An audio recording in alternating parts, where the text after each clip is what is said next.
When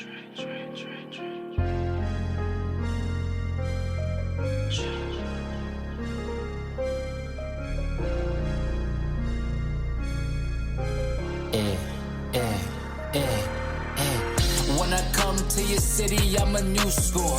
Broke your high score soon as I step through the door. Tryna stack my paper up like a bookstore. Money kissing each other like a rock and roll tour. When I come to your city, I'm a new score. Broke your high score soon as I step through the door. Tryna stack my paper up like a bookstore. Money kissing each other like a rock and roll tour. Hey, Tyler. You like that? What's up, Pat? What's going on? Welcome to the New Score podcast. My name is Pat. This is my co-host, TYG, Tyler Pratt. Tyler, Can't how we see be me. doing? Good. Fresh off a big dub in softball. So, little 6-inning rally. It was nice. Any rippers? Oh, yeah. We'd be Two? ripping. Four. Dingers? Lance hit 2 dingers tonight, though. He swung it well. So, Let's go. Hell yeah, Did Lance. I did drop a ball and left, so shout out to me. Hell yeah. What's defense anyways? Slow pitch softball, man. You barely need it. Tyler, the Dallas Stars, the Dallas Mavericks, both in the conference finals. Oh. What a time to be alive for a Dallas sports fan. I mean, Jerry Jones is just looking at this like he's like Squidward looking at SpongeBob and Patrick outside, having fun and playing. Jerry Jones is like Squidward, just up in his room and watching all the fun happen outside, because that's what it's like in Dallas right now. I know. But what a time, dude. What a time. Yeah, I can't even complain about the Cowboys. Yeah, it's just being in, and sometimes you take it for granted when you're in these long runs, and then when your team is finally back in getting into a conference finals, you remember how fun it is. Because normally this shit's stressful. The shit was, I'm not gonna lie, Game 6 was stressful for the Mavs, because I feel like we couldn't let it get back to OKC. We couldn't let them get to a Game 7 at home. So it was a huge W. And surprisingly, they're going to be facing not Denver. Fuck. So Big shot. Before I get into this, if you are watching on YouTube right now, don't forget to like and subscribe.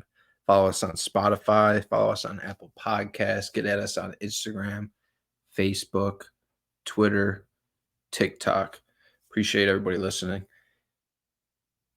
Tyler, in all of our years of watching sports together, is there a take that we got wrong more than this Minnesota Timberwolves team? This Probably team not. dismantles Phoenix in a 4-game series, sweeps Kevin Durant, Devin Booker, Bradley Beal, has them questioning everything there. Then they beat Denver at Denver first 2 games. The defending champs, they lose 3 in a row. And everybody's saying, oh, man, Denver's got this. It's over. Minnesota kills them. Game 6, forces Game 7 at Denver. They trail by 20 points, come all the way back in the second half to beat the defending champs on their floor and the MVP. And that's straight from Anthony Edwards, like the relentlessness. He didn't have a great game shooting last night, but that's what he brings both ends of the floor. Is there a more underrated player in the NBA right now than Jaden McDaniels? What that kid brings? Mm-hmm. We saw them pay that kid last year, and everybody's like, Jaden McDaniels, what? The defense, 3-ball, the athleticism. I mean, Mike Conley, bringing him in at point guard, a position this team was missing, and he's that floor general. He's the vet. He's never done it, and he's seen a lot a lot of playoff failures just coming up short for Mike Conley. Him being at point, and then obviously Gobert and Towns in the front court. Like I said, we were completely wrong on this Minnesota T-Wolves team. We had Phoenix in round 1, and boy, has it been pleasant to see, because we see a superstar on the rise, and Anthony Edwards is fun to watch. Yeah, I couldn't be happier that we were wrong. Anthony Edwards is going to be a lot of people's favorite player in the league soon. If not already, it's going to happen. I think a lot of people are just going to fall in love with his personality, how much he just doesn't really give a fuck. And he's really good. I think he's definitely better than I thought. I didn't watch a ton of Minnesota this year, but I knew he's really good. He's just better than I thought he was. So, other than that, though, I think like Conley's the biggest X factor for that team. Without him running the show and being the point guard, I don't know if they're the same team. I think Rudy Gobert, he must have heard I called him a soft Q-tip before round 1, but I still think he's soft. I still think it. So, how about that fadeaway he hit, though? Was it like a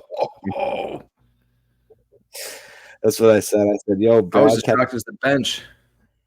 Yeah, I know, bro. I said in our game today, Brad caught this ball on the run in right field, and I was like, dude, Brad catching that ball is like Gobert hitting that jumper, and I know we're gonna win.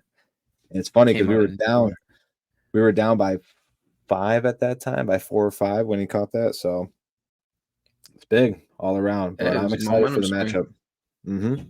Absolutely. So let's talk about the Western Conference as a whole a little bit, because we haven't talked since our playoff preview. What are some things that have happened on the Western side of things that have, surprised you? Some teams that maybe, I know Denver lost. Is there another team that maybe underachieved this postseason? Or do you feel like, this is what it is? We have the best defensive team in Minnesota, who's, been a really good team all year. And then you got Luka, Kyrie, and this Mavs team who suddenly is playing great defense now.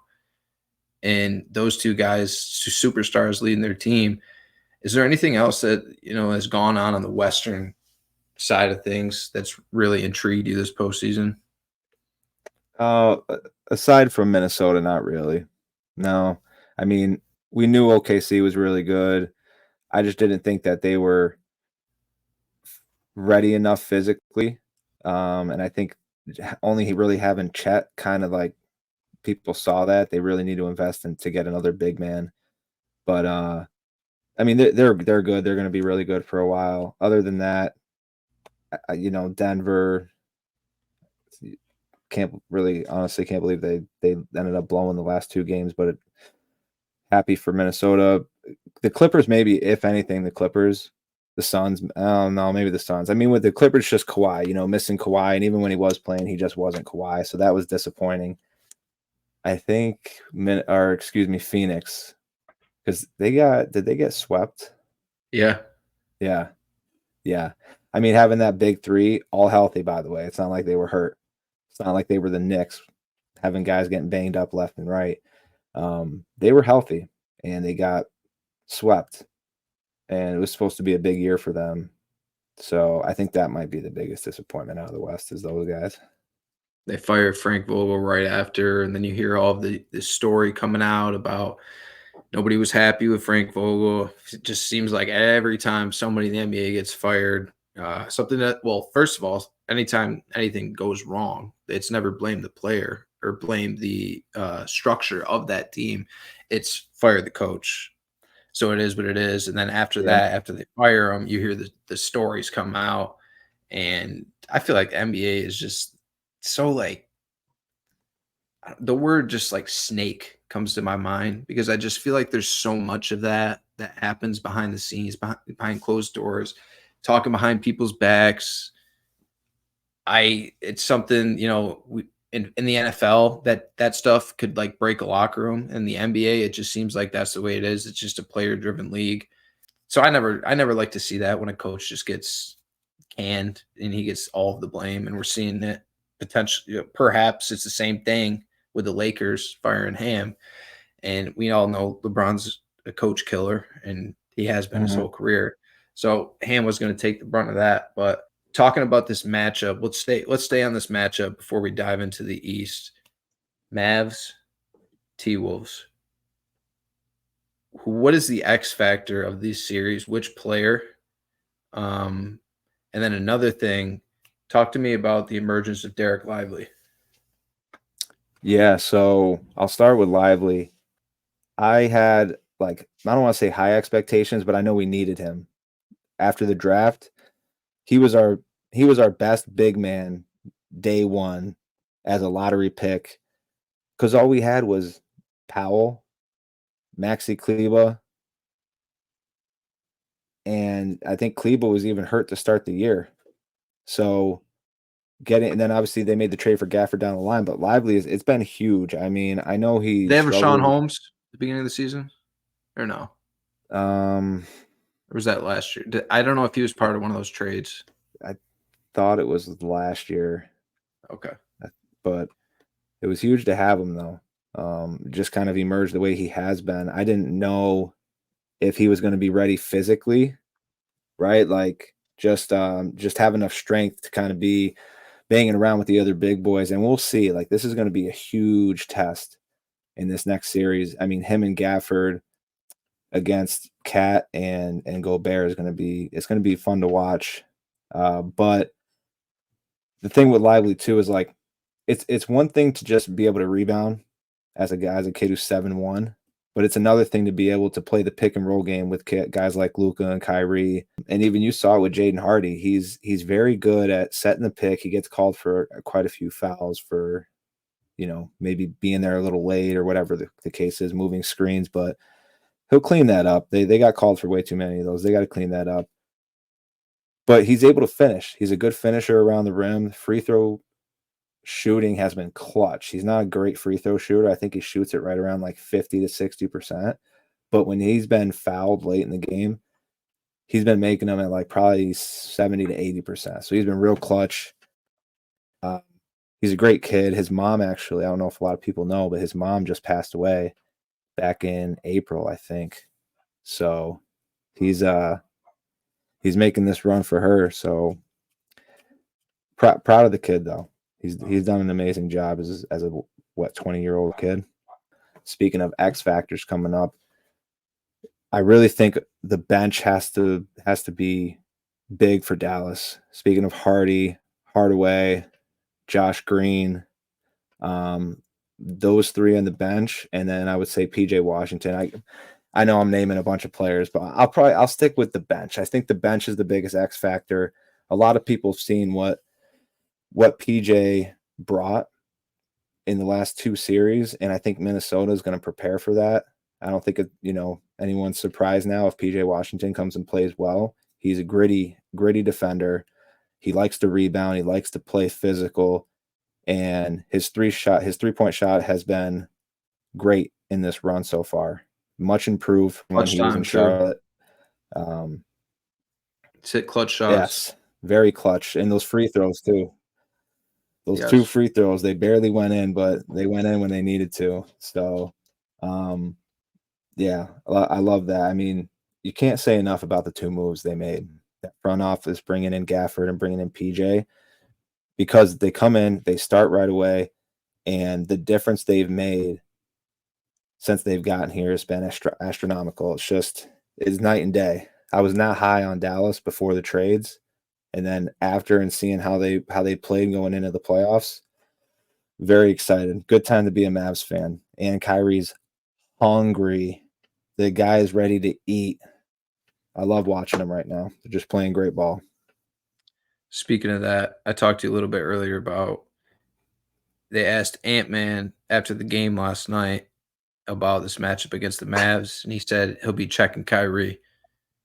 So got to assume Edwards is going to be guarding Kyrie. They'll probably put McDaniels on Luka, give him some more size.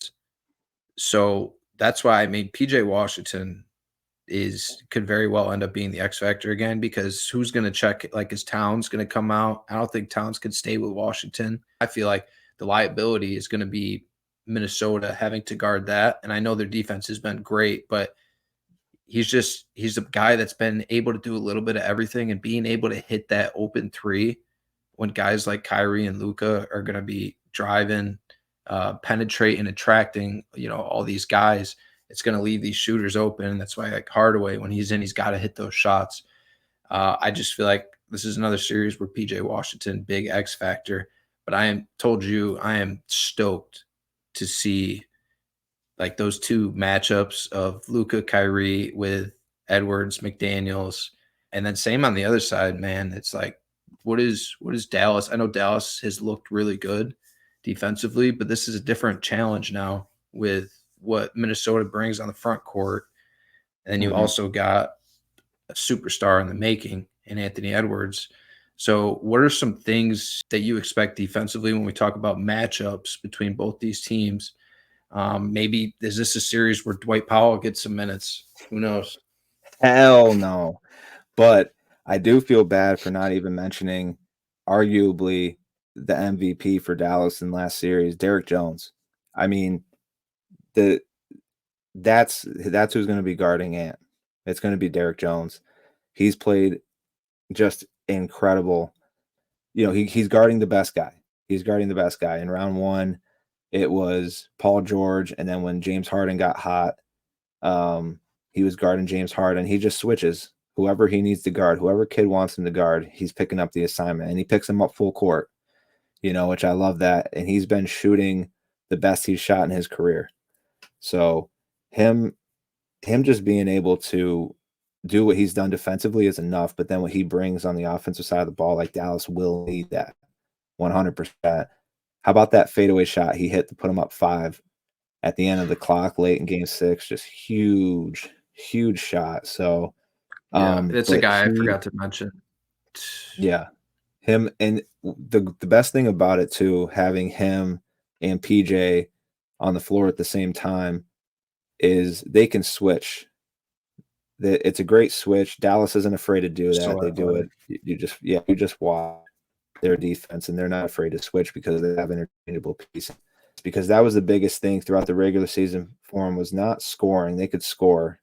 It was defense. They could not play fucking D, and it pissed me off. And then they made that trade, brought in Gafford, PJ, and it was just night and day difference defensively. So it's going to be a great series. Honestly, I do think prediction wise, it'll probably go 7.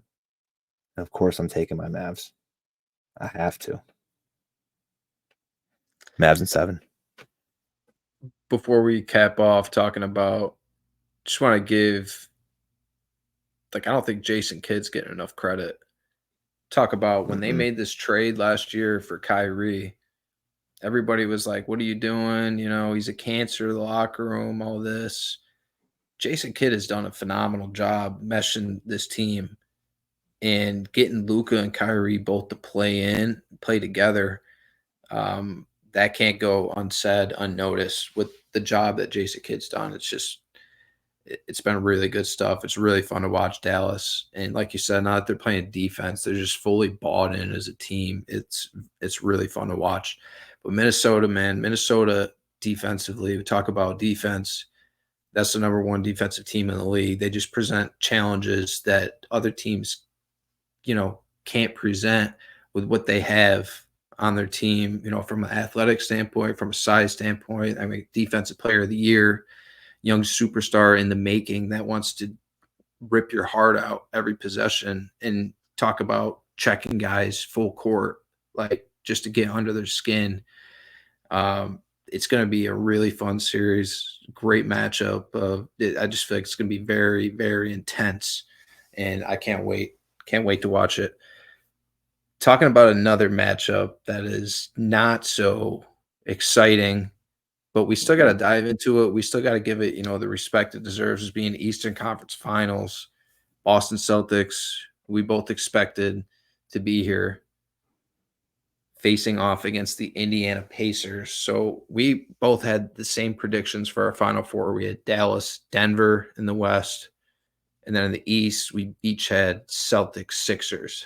So Sixers, of course, lose in the first round as the 7th seed against the Knicks. Some controversial shit went on in that series. Embiid wasn't 100%, obviously, but at the end of the day, the Knicks got it done, and then the Knicks got, riddled with injuries along the way, losing Anunoby. Brunson was beat up, and then he breaks his hand in Game 7. Josh Hart's banged up. Robinson's out. It's just Bogdanovich ends up getting hurt. It's just on and on and on and on for the Knicks injuries. So you got to feel for them. And the Pacers get by Milwaukee without Giannis and then Lillard at the end of the series. And then they go through New York with all the injuries that they've had. But we still got to give credit to Indiana. Yeah. They really brought it. Game 7 at the Mecca, Madison Square Garden. They were lights out, dude. And it's like Miles Turner now, dude. I didn't even know Miles Turner could light it up from 3 like he is. And then we see these young guys that come out of nowhere. A couple of the guy that hit the clutch step back against the Knicks, starts with the N. I still don't even like know the kid, and he's hitting this huge shot to put them over the Knicks. I just feel like Rick Carlisle has done such a great job with that young team, and Tyrese Halliburton is an absolute dog, dude. I love this dude.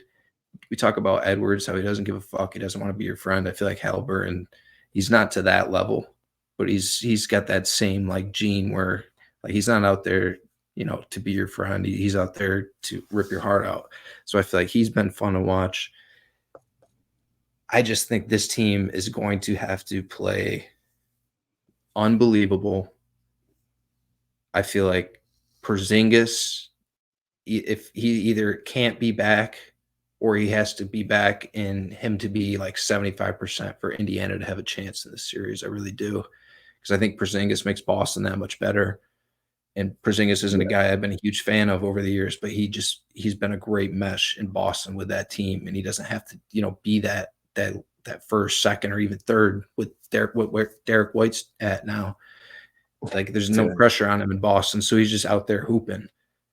So Porzingis, if he's back fully healthy or close to fully healthy, I don't feel like Indiana stands a chance. I could see him getting one game. I feel like that's kind of the difference in the series is Porzingis. I feel like he's the X factor with his health of whether Indiana gets 1 or 2 wins. But I will say it's pretty rowdy in Indiana. Like it's not going to be easy for Boston to go in there.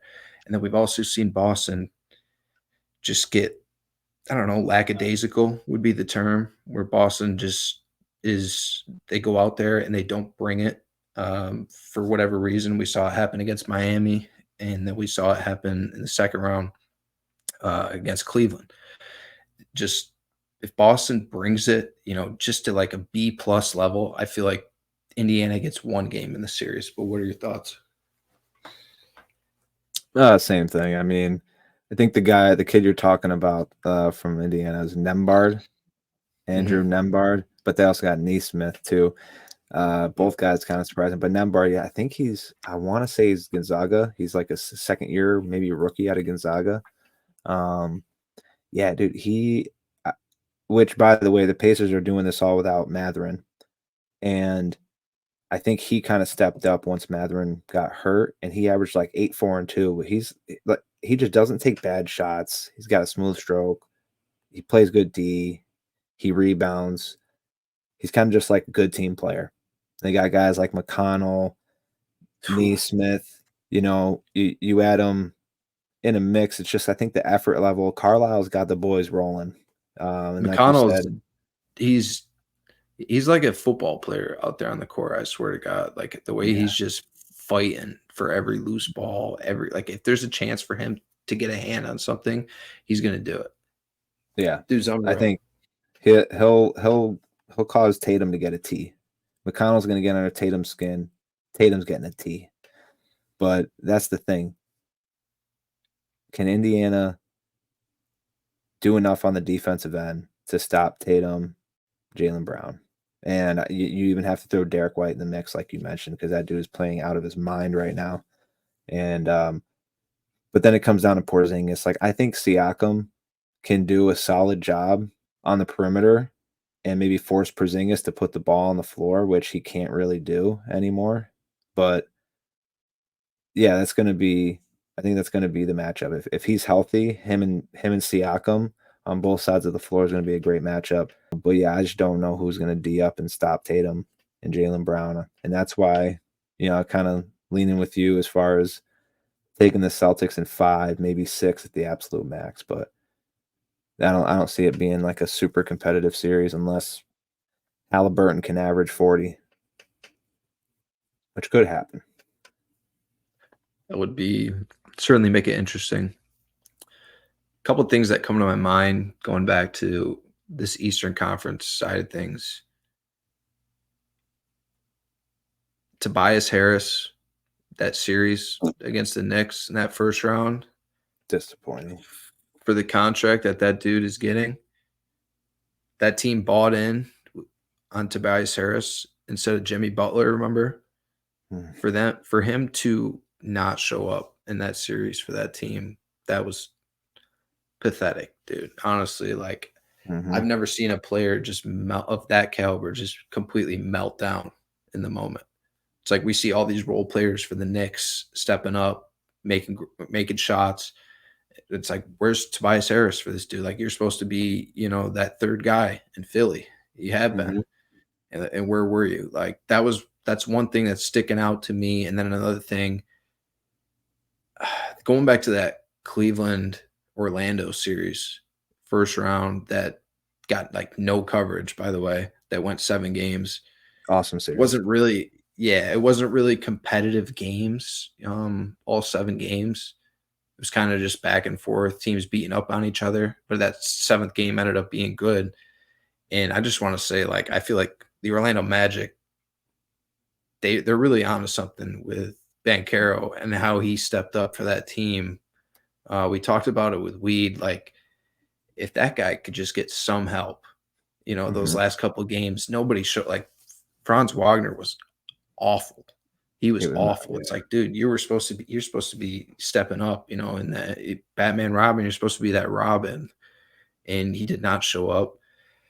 Markelle Fultz, what are they going to do with him? But at the same time, I'm like, Banchero, you got a superstar in the making with that dude. And they got the money. They could bring in some free agents this offseason. And things can really start to heat up for Orlando Magic. I like where that team's at, and I like how they fought in that first round. Donovan Mitchell was just too much. And, of course, Mitchell gets hurt. So we get robbed of a better series with Cleveland and Boston because, the Cavs blew them out one game in Boston. So it could have been a lot more interesting than what it was if Mitchell had been out there. But what are some things that stuck out to you? Yeah, I think that the Philadelphia Knicks series, it goes to show, even with Tobias Harris being just an absolute disappointment and Embiid not being 100%, and they still take the Knicks to 7 with some controversy. It goes to show, like, them as a team moving forward with Embiid and Maxey as the 1-2, the Batman and Robin, and building around them. They need to keep Oubre around. He's a dog. But just building around those two, the Sixers are going to be they're good. They're in a good spot. They're in a good spot moving forward as long as Embiid can stay healthy, which is obviously a huge question mark year to year. But other than that, yeah, the Magic, they have the cap room to go out, make a move. I think it's time for them to move on from all this guard depth that they have. Either you give Fultz 25 plus minutes a game, or you give it to Cole Anthony. You can't keep splitting it between them. Fultz can't find his jumper. It's just not there. It's got to be Anthony at this point. Right. And Cole Anthony, that's another guy who kind of didn't play as well as you would have hoped in that series. But like you said, it's like they're not getting consistent time. Like, I just feel like the rotation was so random at times. Like, we see Joe Ingles in there at time getting minutes, and it's like, I don't know. I feel like Jonathan Isaac could have played a bigger role on that team as well. Right. So, and that's the thing. If Isaac can stay healthy, he can be very good. He's a very good player defensively. I don't know if there's a more versatile defender in the league than Isaac. So once he can just stay healthy and get that 3-point shot down, he's going to be a great 3-and-D, probably one of, if not the best 3-and-D in the league. But like Tariq Black. I think what did they pick him? 9th or 10th overall this year as a rookie. So they got to package something. They just have too many guards that they can give minutes to. It's time to move on from them. Get yourself even more cap room. Get an asset in return and sign a big name. Don't sign Klay Thompson.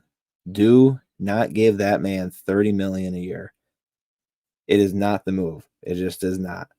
I'd like to go through the upcoming free agents unrestricted because the restricted can get a little tricky, but I'd like to look at all the unrestricted free agents and see like who could be that sneaky pickup for him or not so sneaky, and just kind of elevate them into like the top 3 along with Boston and probably Philly.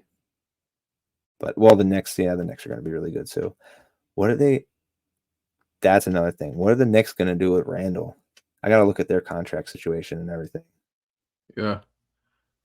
That's going to be an interesting offseason topic is their roster.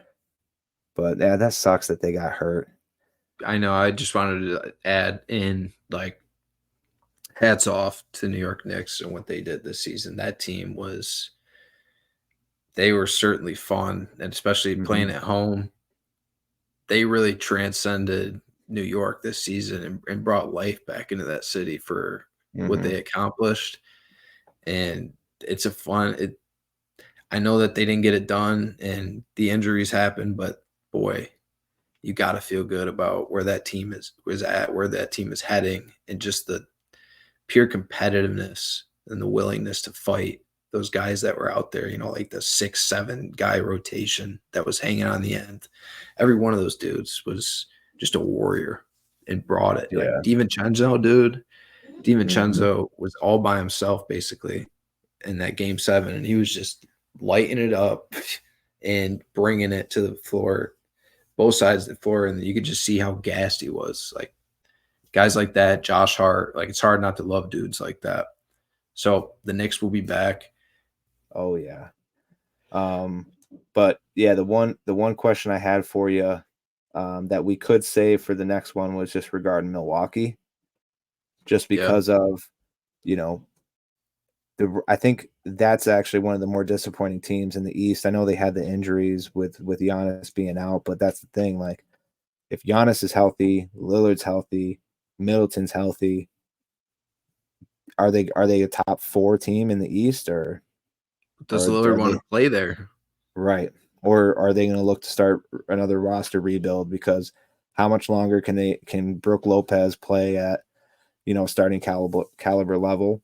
And yeah, Bobby Portis, like he's going to be a gritty vet, but can he give them 15 to 20 a night for the next 2 or 3 years?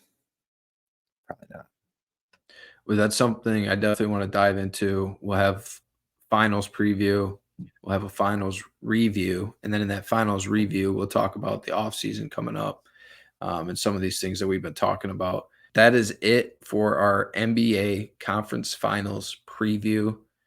Tyler, I know you got to get out of here. We're about to dive into some NHL talk. Your Dallas Stars are in the final. Yeah. Anything you want to add into some hockey talk? Yeah, I don't think it matters who Dallas plays. They're heading to the finals again. They are hot. They are hot. They beat maybe the other. No, I mean Florida's really good. I was gonna say, but Vegas was tough. That was a real tough matchup in the first round. To get by that matchup in the first round, like both those teams, Stanley Cup contenders, facing off in the first round. That was just to get through that series like they did. Whew.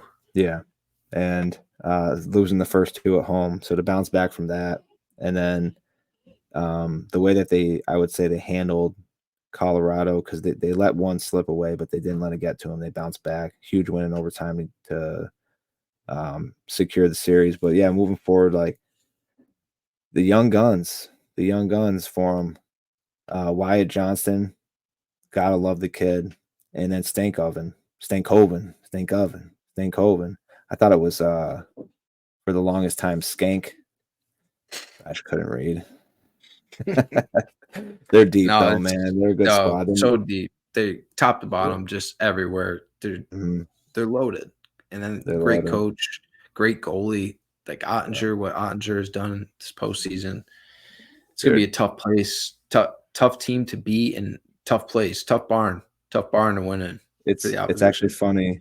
It's funny because I've been hearing certain commentators, because now there's like a lot of people, I don't want to say a lot, but there's some people in the stands who wear like an otter mask for Ottinger, like they call him Otter or whatever. And some other commentators are always like, what's this guy doing wearing an otter mask?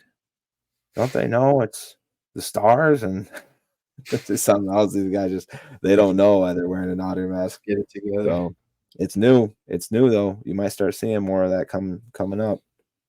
Oh, I've seen it. I've seen plenty of it. Plenty of otters out there. All right. Well, Tyler, I'll let you get out of here, and we'll hop into this NHL segment coming up here. All right. Peace. Joining us now, once again, on the New Score podcast to talk some NHL playoff hockey. Adam Rood, how we doing? Doing great. Enjoying the playoffs, even without the Devils in it. It's been exciting so far. It's been phenomenal. Action-packed, night in, night out, keeping me up at night. Yeah. Been tired as shit these last couple months just staying up for playoff hockey. But you got to do it. And the games have been great. It's been a great run. And, hey, after this is over, NHL, NBA, it kind of goes dry for a while. It's a lot of baseball, a lot of golf. So this is prime time right now. Enjoying every minute of it. Today we have Game 7 between Edmonton and Vancouver. So by the time this is out, there will be a winner of that series who will be playing the Dallas Stars in the Western Conference Finals. So we'll kind of go at it through both angles since we don't know the winner. Like what's a Dallas Edmonton matchup going to look like? What's a Dallas Vancouver matchup going to look like? But overall, this NHL playoffs, we talked before the playoffs began, kind of went through predictions and everything. And just so everybody's aware, right now, Adam, if the Edmonton Oilers win tonight, will be perfect on his predictions of the Final Four, where he guessed Dallas, Edmonton, and then in the East, he nailed it with Florida and the Rangers. But overall, Adam, this NHL postseason, what are some things that have stuck out to you? So, I mean, we'll start with the obvious. The underachievers, Carolina Hurricanes, Boston Bruins.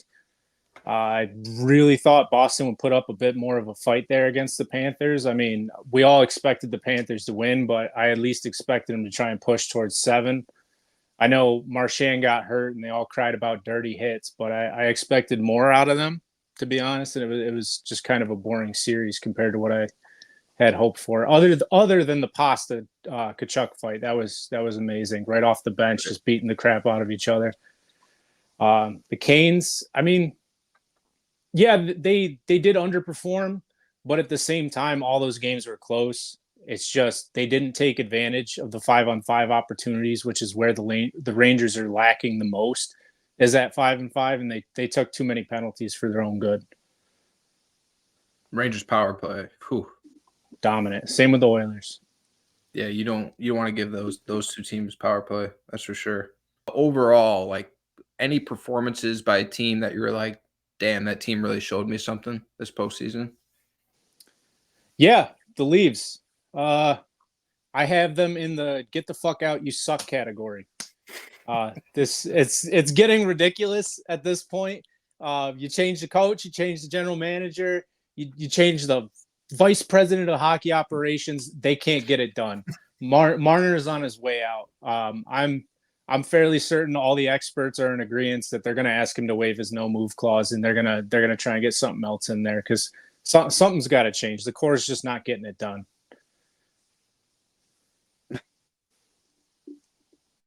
You really had me on that. I love that. NHL as a whole, who are some players that have really stepped up their game? So, I mean, well, outside of the normal guys, you got like Ottinger, McDavid, Draisaitl, all those guys. I looked at a few people that I thought are playing beyond where they should be, either at their career or for the normal expectations of how everything's gone for them throughout the progress of their career. Number one, I think the standout potential Conn Smythe should go to Tanev in Dallas. He is just shutting down star after star. He shut down Eichel. He shut down McKinnon. The stars are rolling. I mean, they got off to a rough start with Vegas, but after that, they've been rolling. And he's eating minutes. He's playing clean. He's not making mistakes like a lot of other teams are. And I think he's probably stood out the most. Player we talked about right after the deadline too, and you said that was going to be a huge move for them. Talked about it with Tyler and like the impact that Tanev was going to have on that team that's already loaded. Like just looking at that roster, dude, like it was really built the right way. They have such a nice mix of these older vets who are just hungry as hell. You know, the Jamie Benns, the Pavelskis, these guys who haven't, Duchesne, these guys who haven't had a cup and they're bringing it every night. And then you have the young bucks coming in, and these guys have just been unbelievable. And then you have Ottinger in goal. Like it's just hitting on all cylinders. That Barnes always rocking.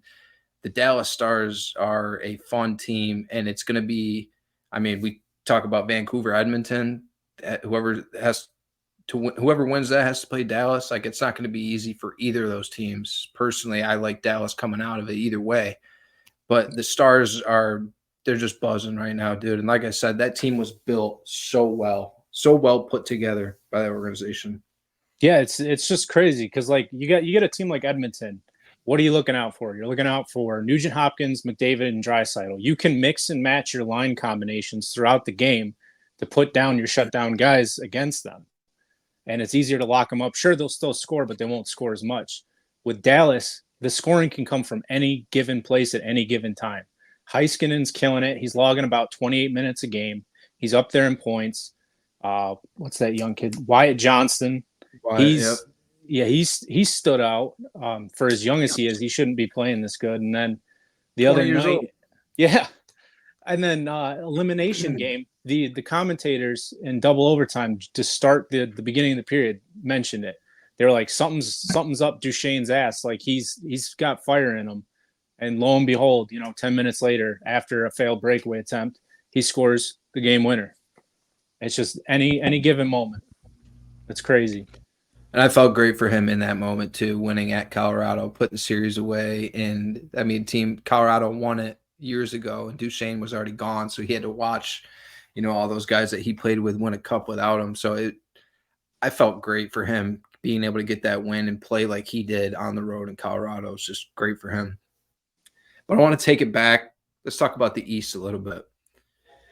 Like I said, for a minute there, I know the Rangers played the Capitals in the first round, but they were dominating regardless. Like it's playoff hockey, and they were just bringing it night in, night out. And then they go up 3-0 on Carolina, a team that I had advancing to the Eastern Conference Final. I had Florida, Carolina. You had Florida, New York. Carolina did come back, win 2 in a row. And then they were on the rope. They had the Rangers on the ropes in that third period. Kreider comes out, has a hat trick in the third period, and the Rangers win Game 6 on the road. Don't have to face Game 7. But how do you feel about this Rangers-Panthers matchup? To me, I feel like this is what we want as fans. We have the best two teams from the Eastern Conference playing against each other. Florida, as physical as they are, the Rangers have been a great team. They've been great defensively. They've been great on the power play. I think something that's intriguing about this series is the special teams, between both teams' power plays, both teams' penalty kills.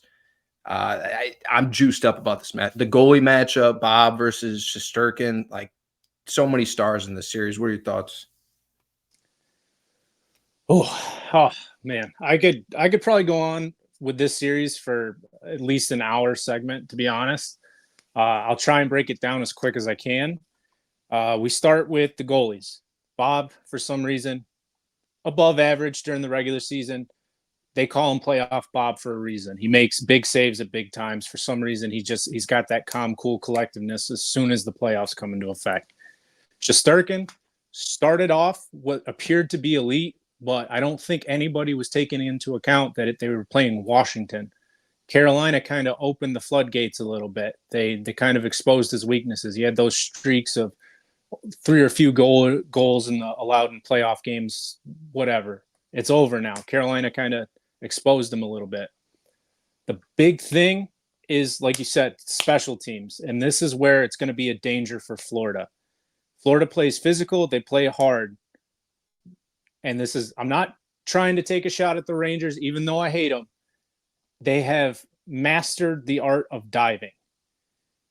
Now, it's not like a over embellishment, but you can tell on certain plays they're definitely falling a little bit easier. Brenda Moore called them out for it, especially in that crucial power play in the third period. They're good at it, and it's a skill, and it's an asset a team needs to have in the playoffs. I just hope, for Florida's sake, they play smart when it comes to these physical, gritty situations. They don't take stupid penalties, because the Rangers are going to eat them alive. They're a very weak team at 5-on-5. They're elite on the penalty kill and the power play. That's what this whole series is going to come down to. Out of all these guys on these teams, who's the X factor? Who's the X factor of this series? Who's the one that you think, hey, if this guy shows up and plays like he can, is it Panarin for the Rangers, or is it Tkachuk for Florida? Like, if one of those guys, who were you taking with their best game in this series? Tkachuk sounds like the right answer, but I don't think it is. I think it's going to come down to Barkov. Barkov, he's the captain, he's the leader, he's the two-way player. He's going to play defense. He's going to get you some goals in the offensive zone. But the big thing it's going to come down to with him is winning faceoffs in crucial situations. That's part of the reason the Rangers' power play is so dangerous. It's because Trocheck and all of them get in there and they win the faceoff, and the puck never leaves the zone. So if they can get Barkov in there and he can win some crucial faceoffs, that's what their X factor is going to be as far as Florida goes. As far as the Rangers go, I think they're all just kind of playing average. I mean, no one's really stepping up other than, the power play, Kreider's net presence, but that's expected every time they get a power play. I think the X factor is going to be the utilization of Matt Rempe in this series. It's going to come down to how they use him to get inside Florida's heads. Because if they can get Tkachuk going off the rails and taking stupid penalties, they're going to win games.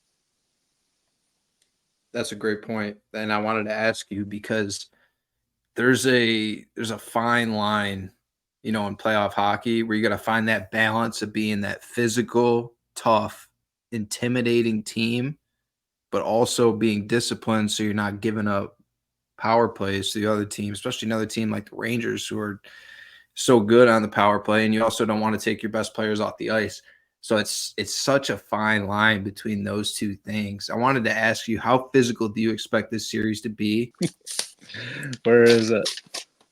I have Florida and the Rangers in the hold on to your lug nuts category.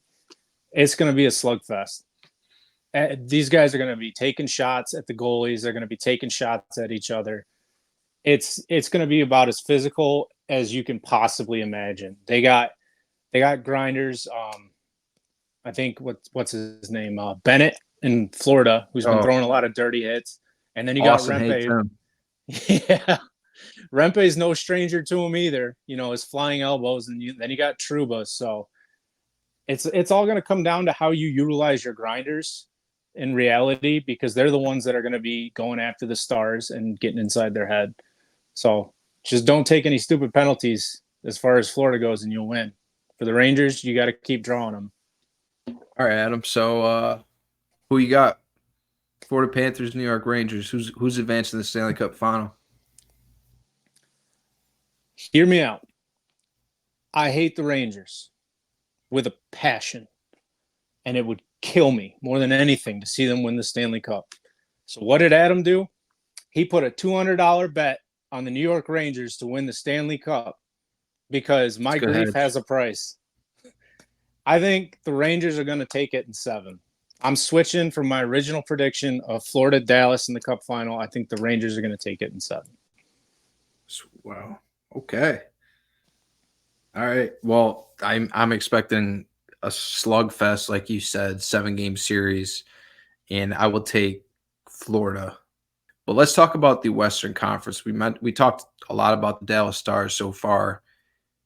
Let's talk about the potential matchup of Dallas Stars, Edmonton Oilers, Dallas Stars, Vancouver Canucks. What are some things you're looking out for? Let's start with, if your prediction comes true and the Edmonton Oilers win tonight and we're seeing Dallas, Edmonton, talk to me about that matchup. I think that is the best chance for any team not named Dallas to go to the Stanley Cup. I don't think Vancouver has it in them. As far as Edmonton goes, they've just got firepower. I mean, you've seen it all playoffs long. These guys aren't underperforming by any means. They're like the top 4 point getters as far as stats go in the playoffs. Defensively, Bouchard's kind of come out of, I don't want to say he's come out of nowhere, but he's kind of stood out a little bit. He's up there, I think, top 5 or 6 as far as points go. So they're getting offense from their defense as well, which wasn't normal in the regular season. So as far as being a top 10 draft pick goes, he's kind of living up to the hype now. And the big X factor so far, because it's a small sample size, when they switched to Calvin Pickard, who's a journeyman backup, hasn't really done anything in his career, he's come in and kept some games close and won some big games for him. So I think they're more of a complete team than Vancouver is right now, especially with their goaltending issues. But I still think it's a long shot for them to beat Dallas. Is this legacy for McDavid? Is there a lot of pressure on him right now to win? 100%. There are big implications with Edmonton this season. If they can't at least get to the Western Conference Final, Draisaitl's gone. Unless they pay him an ungodly amount of money and pay him more than McDavid, I think he's going to play out the last year on his contract if he doesn't get traded, and he's going to hit free agency because he's sick and tired of going into the playoffs with the same losing formula. We don't have goaltending. We don't have solid defense. It's the same story every year. So he's probably looking for a way out unless they can put something together. And he was going to get paid big time in the open market. So Dallas Stars, are they coming out of the West? Yeah. No hesitation at all. Dallas is the most complete team I've seen in a long time. It's just top to bottom, 100%. No real superstars, diva attitude, none of that. Everyone is synced. The line chemistry is amazing. The scoring can come from anywhere. The defense is there to save your ass. And worst case scenario, you've got probably top 3 goalie in the NHL, number 1 goalie in the playoffs right now, backstopping for you. So I don't know if any team can beat them, even out of the East. But it'll be a good Stanley Cup, but Dallas is still the wagon. Adam, we appreciate you joining. Well, I appreciate you joining me tonight, talking some NHL playoffs, catching up, going through this conference finals preview. Can't wait for it. We'll be sure to have you back on, for Stanley Cup final preview. And, hey, it might even be sooner to talk about some of these matchups that are going on, because I got a feeling, like you said, that Florida-New York matchup is going to be intense, and there's going to be a lot to talk about. But thanks again for coming on, brother. We'll talk to you soon. Yes, sir. See you soon. Once again, I want to thank Adam for coming on, talking some NHL playoffs with me. That is it. Episode 29 of the New Score podcast. I want to thank y'all for listening. Don't forget to like and subscribe on YouTube. Follow us on Spotify. Follow us on Apple Podcasts. Get at us on Instagram, Facebook, Twitter, and TikTok. Thank you again. Take care. We'll see you next time. Goodbye.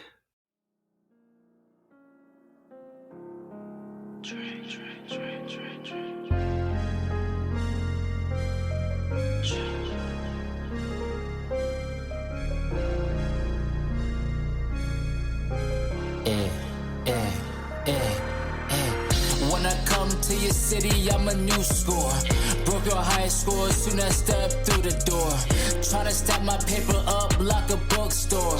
Money kissing each other like a rock and roll tour. When I come to your city, I'm a new score. Broke your high score soon as I stepped through the door. Tryna stack my paper up like a bookstore.